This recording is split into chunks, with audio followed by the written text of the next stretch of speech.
This lesson is on factoring special products.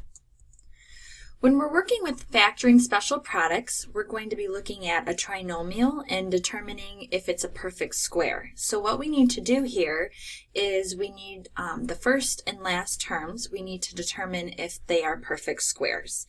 And then looking at the middle term, we have to see if the middle term is 2 times one factor from the first term and one factor from the last term. So if you look at this example, 9x squared plus 12x plus 4, first you have to take the first and last terms, which is 9, x squared, and 4, to determine if 9 and 4 are perfect squares. And they are, because 3 times 3, 3 multiplied by itself is 9, 2 times 2 is 4, and then if we take twice the factor from the first term, so 2 times the 3x times the last term times 2, does that give me 12x? And it does. So this example would be a perfect square trinomial. And so that's what we're going to be determining in this section. So here's a chart. I want you writing this out that shows you different examples of what you'll see working with perfect square trinomials. So you have a squared plus 2ab plus b squared, and that factors out to a plus b, which is a plus b squared. So if you have an example, that's going to be x squared plus 6x plus 9, and we would have to determine if this is a perfect square trinomial by looking at my x squared, my first and my last terms, and then taking twice of what's in the middle term here.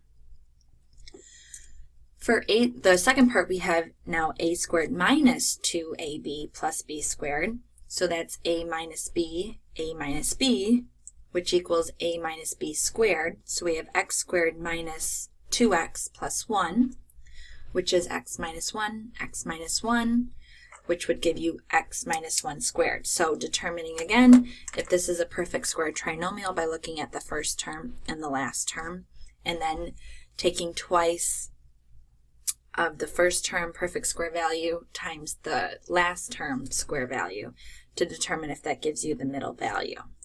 So let's do some examples here to determine whether the trinomial is a perfect square and factoring it out here.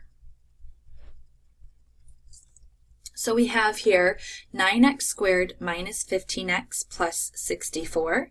So what we need to do is look at our first and our last terms. So we have to determine if they're perfect squares. So 9 it is. So that's going to be 3x times 3x to get 9x squared. 64 is a perfect square value because 8 times 8 is 64. So then you take twice of the first term perfect square value times the last term perfect square value and multiply it together. And so that's going to be 2 times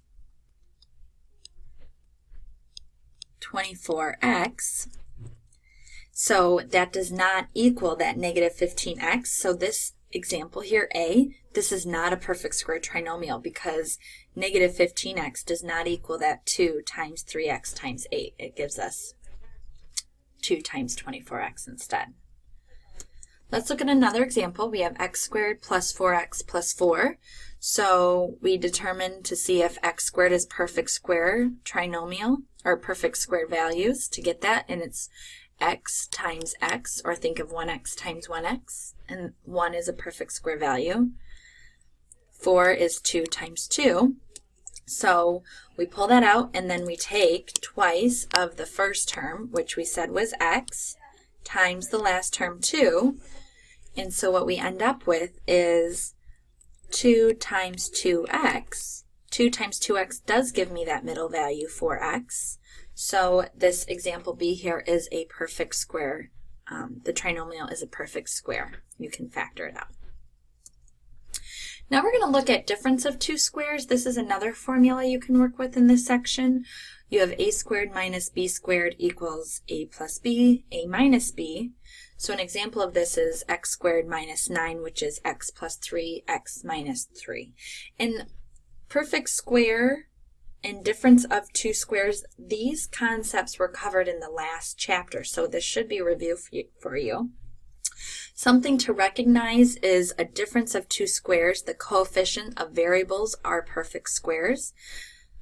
Powers on variable terms are even, and constants are perfect squares as well. So something to make note of when you're working with difference of two squares in this section. So let's determine, there's a typo there, but determine whether the binomial is a difference of two squares, and if so, factor it, if not, explain. So we have here 1 minus 4x squared, so we have to determine if 1 and 4 are perfect square numbers. Well, 1 is, because 1 times 1 is 1, and also 4x squared is because 2x times 2x is going to give me my 4x squared. So then what you do is you take your first term value in your last term value. Actually, I should circle the whole thing. So it's going to be 1. 1 times 1 is 1, minus, this is 2x squared. So the way to look at this is going to be 1 plus 2x, 1 minus 2x. So looking at that example from the previous slide, you might need to go back and look at the formatting of working with difference of two squares and the setup for your final answer with that when you break it apart. So this particular polynomial is a difference of two squares, with one is a is 1, b is 2x, so we can write the polynomial as a plus b, a minus b. And this will be my final answer. 1 minus 4x squared equals parenthesis 1 plus 2x, and parenthesis, beginning parenthesis 1 minus 2x. Here we have p to the 8th power minus 49q to the 6th power. So we have to break the first and last term values apart to see if they're perfect square numbers. And they are. P to the 8th is p to the 4th minus p to the, times p minus p to the 4th. And 49q to the 6th is 7q to the 3rd, 7q to the 3rd. So when we look at this, we have p to the 4th squared minus 7q to the 3rd squared.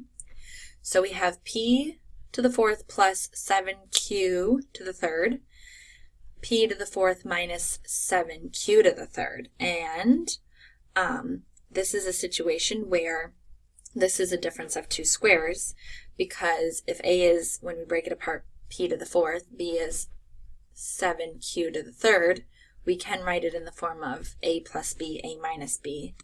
And here's my final answer. So that is it for this section. Let me know if you have questions, and we'll go through it in class.